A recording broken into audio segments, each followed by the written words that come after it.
어제 주호영 대 이용호 대 주호영, 국민의힘 원내대표 경선이 있었습니다.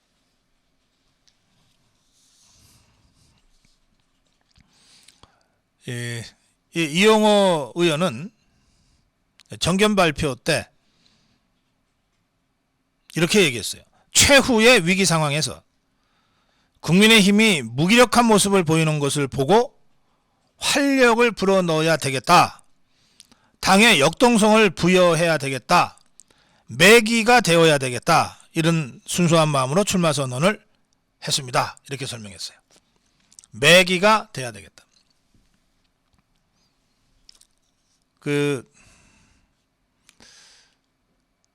미꾸라지나 붕어 이걸 양식해서 수송을 할 때 워낙 많은 양을 한 공간에 집어넣고 수송을 해야 되기 때문에 폐사 위험성이 늘 있다고 합니다.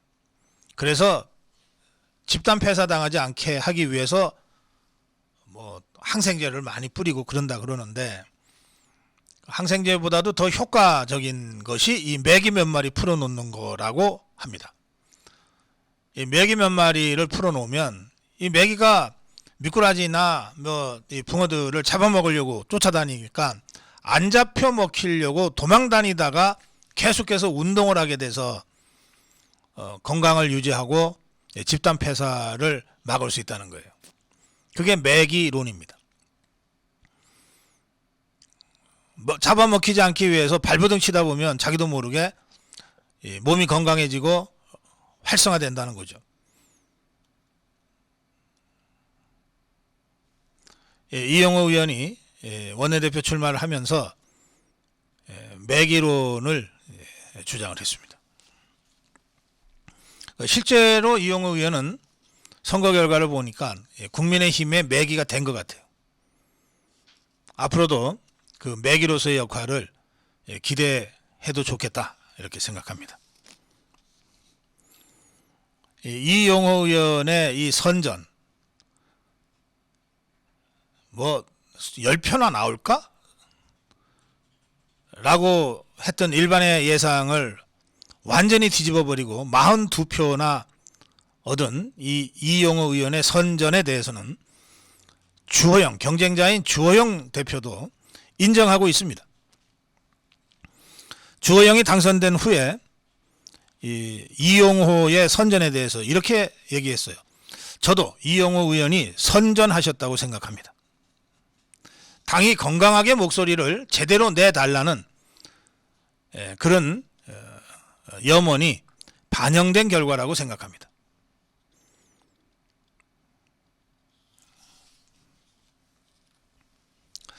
제가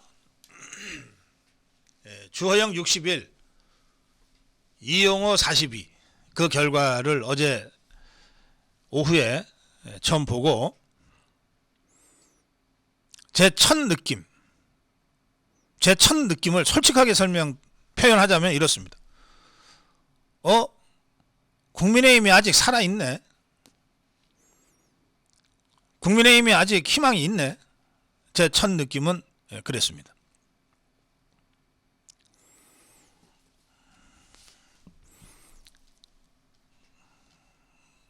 황금비라고 하는 게 있지 않습니까? 황금비. 1대 1.618 유클리드 기하학에서 사용이 시작됐고, 레오나르도 다빈치의 이렇게 사람 이렇게 손 벌리고 있는 인체를 그린 스케치 그림 있잖아요. 거기에 나오는 가장 균형 잡히고 이상적인 비율, 이걸 황금비라고 보통 설명을 합니다. 루카 파치올리라는 사람이 1509년 이탈리아 수학자 루카 파치올리라는 사람이 신성한 비례라고 하는 제목의 책을 써서 거기서 황금비라고 하는 말들을 우리가 지금도 쓰게 됩니다. 절묘한 균형, 아름다운 균형, 이런 뜻으로 쓰죠. 황금비 1대 1.618. 제가 이용호와 주호영의 득표 42대 61을 환산을 해봤더니 1대 1.452가 되더라고요. 1대 1.618까지는 안 되고 1대 1.452가 됐어요. 이용호가 황금비보다 조금 더 많이 얻은 거죠.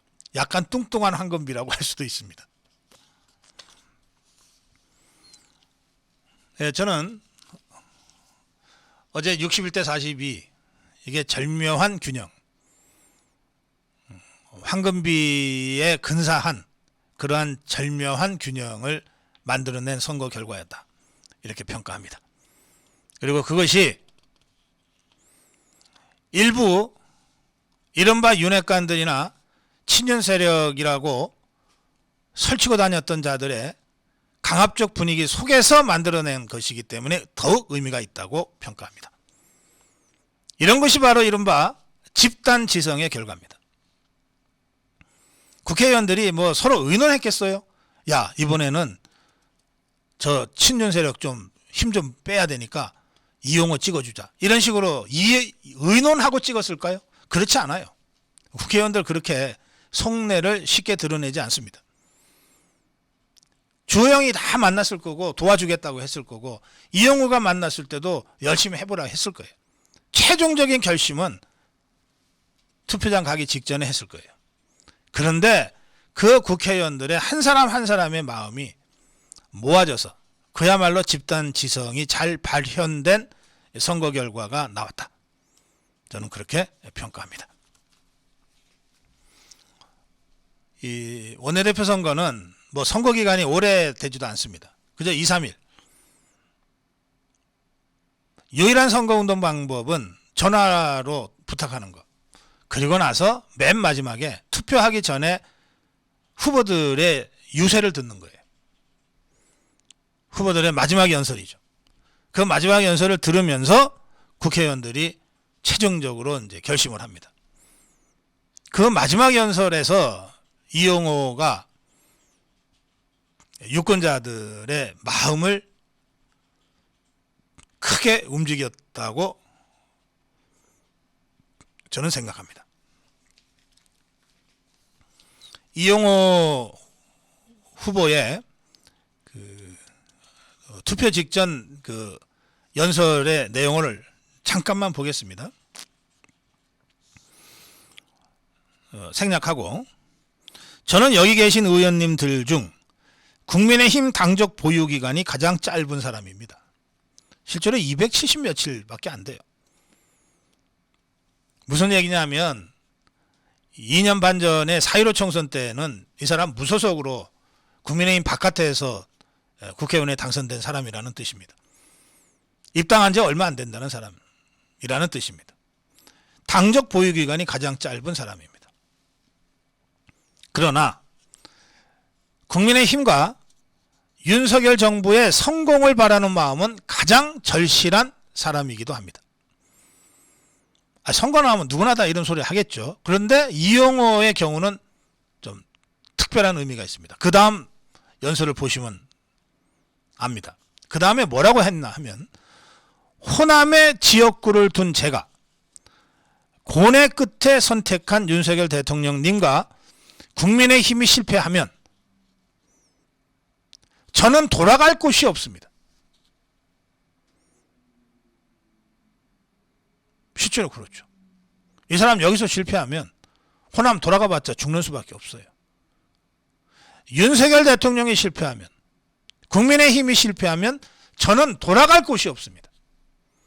저는 이 대목에서 이용호 후보가 국민의힘 국회의원들의 마음을 크게 움직였다고 생각합니다. 실제로 국민의힘 국회의원들의 절반 이상은 다 돌아갈 곳이 있는 사람들입니다. 윤석열 대통령이 실패해도 나는 내 지역구에 가서 공천만 받으면 국회의원 다시 되는 거 문제없어 라고 생각하는 영남권 의원들이 절반 이상인 당입니다. 그 사람들은 돌아갈 곳이 있어요. 윤석열 대통령이 실패해도 국회의원이 될 가능성을 갖고 있는 자들입니다. 돌아갈 곳이 있는 자들이에요. 그러나 호남, 또 수도권, 충청권 정권이 실패하면 출마해봤자 안 될 사람들이 바로 이 지역의 지역구 국회의원들이에요. 그 절절함과 절실함을 이용호가 딱 이렇게 표현한 겁니다. 제가 고뇌 끝에 선택한 윤석열 대통령이 실패하면 저는 돌아갈 곳이 없습니다. 그래서 오로지 당을 변화시키고 활력을 불어넣어야 한다는 절박감, 순수한 마음으로 출마했습니다.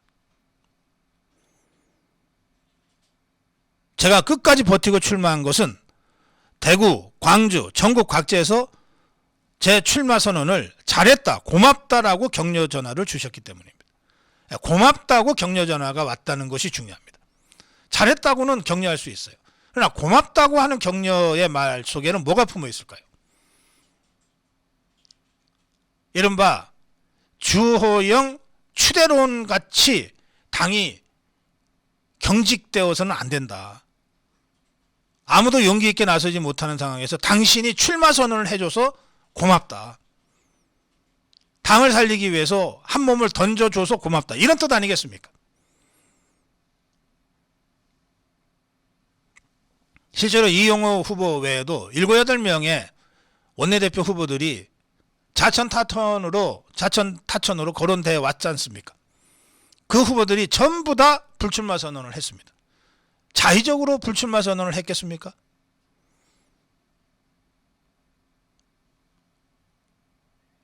이른바 친윤 세력이라고 하는 사람들이 대통령을 내세워서 야, 이번에는 그냥 주호영으로 추대하자. 분위기 잡고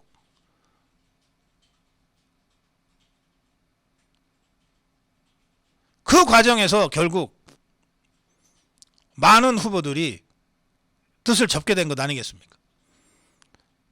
저는 그자들 말이죠. 진짜 이른바 대통령의 마음을 얻고 대통령의 마음을 전했다고 전혀 생각하지 않습니다. 그자들이야말로 호가호위한 자들입니다.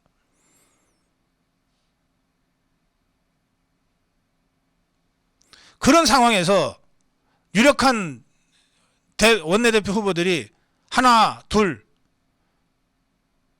출마의 뜻을 접는 상황에서 그래도 이용호가 당적까지 이제 270여일밖에 안 되는 재선 의원에 불과한 이용호가 2천만 원 기타권까지 내가면서 누가 봐도 뻔히 안 될 것 같은 그 무모한 도전을 한 겁니다. 그래서 경선이 이루어졌고 그래서 지금의 황금비와 같은 이 당심을 확인할 수 있게 된 겁니다. 얼마나 고맙습니까? 눈물이 나도록 고맙죠. 진정으로 당을 사랑하는 국민의힘 당원들의 입장에서 볼 때는 이용호가 당을 살렸다. 그런 생각하지 않을 수 있겠습니까?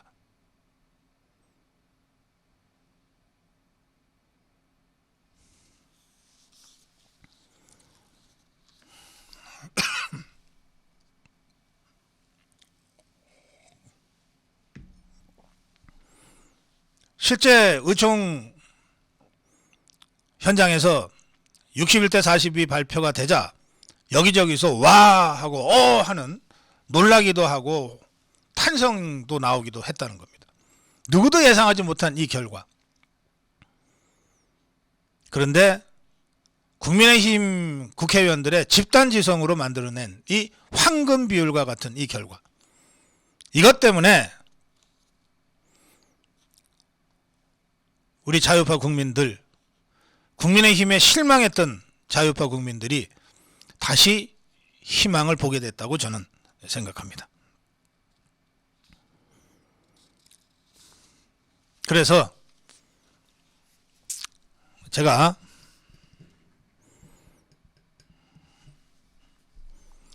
세 가지만 이 61대 42의 이 황금비와 같은 이 결과를 딛고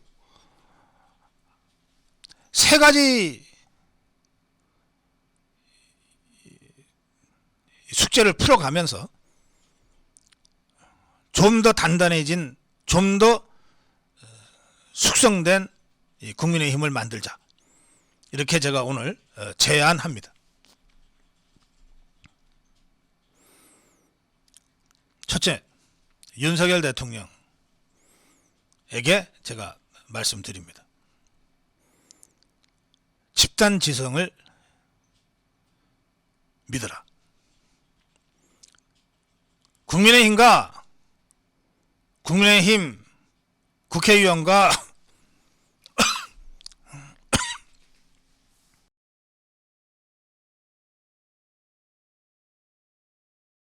제가 소리를 좀 질렀더니 목이 갈라지네요. 네, 국민의힘 국회의원과 국민의힘 당원들과 국민의힘을 지지하는 자유우파 국민들의 집단 지성을 믿어라. 제가 윤석열 대통령한테 드리고 싶은 말씀은 딱 이거 하나입니다. 국민의힘을 믿고 자유우파 국민을 믿고 담대하게 앞으로 나가달라. 정치 잘 모른다고, 정치 경험이 없다고,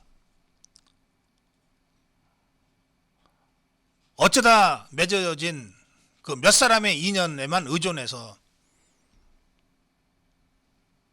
정파야 대통령처럼 좁은 틀에 갇혀 국정을 운영하지 않았으면 좋겠다는 겁니다.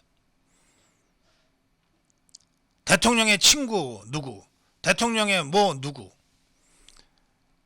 대한민국 대통령이 그런 좁은 정파의 틀에 갇혀서 어떻게 국가를 경영할 수가 있겠습니까?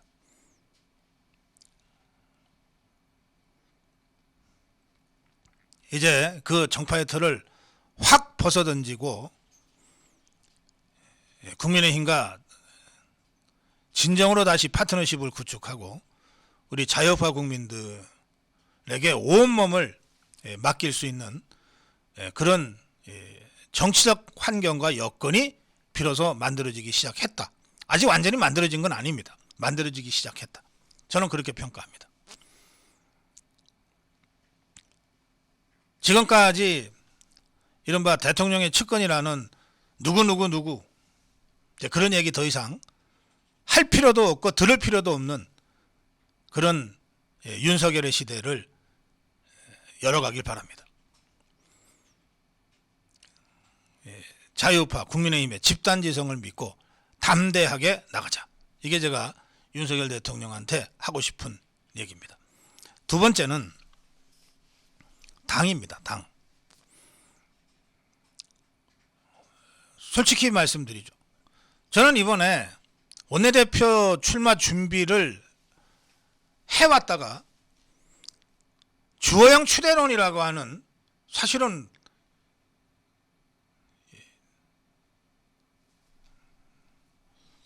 받아들이기 어려운 이런 환경 때문에 출마를 포기한 이 중진 의원들, 이 중진 의원들에게 자기 성찰과 반성을 요구합니다. 오죽했으면 입당한 지 270여일밖에 안 되는 재선 의원이 나서서 다시 당을 이렇게 활성화시켜 냈을까요?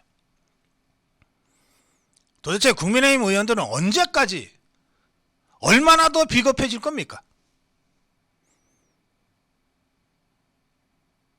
담론을 활성화시키고 당을 활성화시켜야 돼. 안 그러면 다 죽습니다.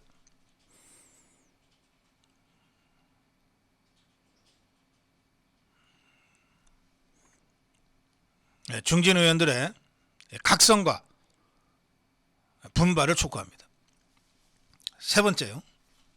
우리 자유파 국민들께 말씀드리고 싶습니다. 입당합시다. 제가 이번 결과를 보면서 다시 희망을 보게 됐다고 말씀드렸는데 이 당은 올바른 정치 노선을 가지고 몇 사람만 깃발 들고 달려들어도 바꿀 수 있는 당이에요. 이영호 한 사람이 42표를 얻으면서 당의 새로운 바람을 불러일으켰는데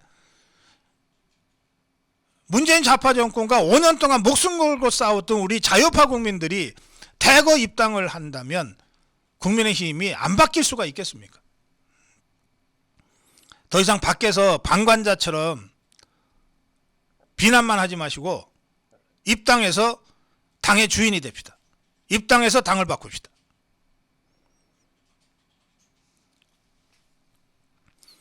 뭘 해도 안 되는 당, 희망 없는 당이었다면 제가 입당합시다 하는 말씀을 이렇게 세게 드리지 못했을 거예요. 이번 원내대표 선거에서 본 이 희망, 이 희망을 부여잡고 제가 여러분께 호소합니다. 모두 입당해서 당의 주인이 됩시다. 그리고 당을 진짜 제대로 된 자유우파 정당으로 탈바꿈 시킵시다. 할 수 있습니다. 이영호 한 사람이 했는데 우리 자유우파 국민들이 손잡고 나선다면 안 될 일이 뭐가 있겠습니까?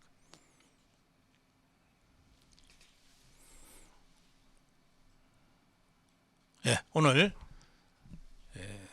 61대 42에서 희망을 본다. 고성국 칼럼 여기까지 하겠습니다.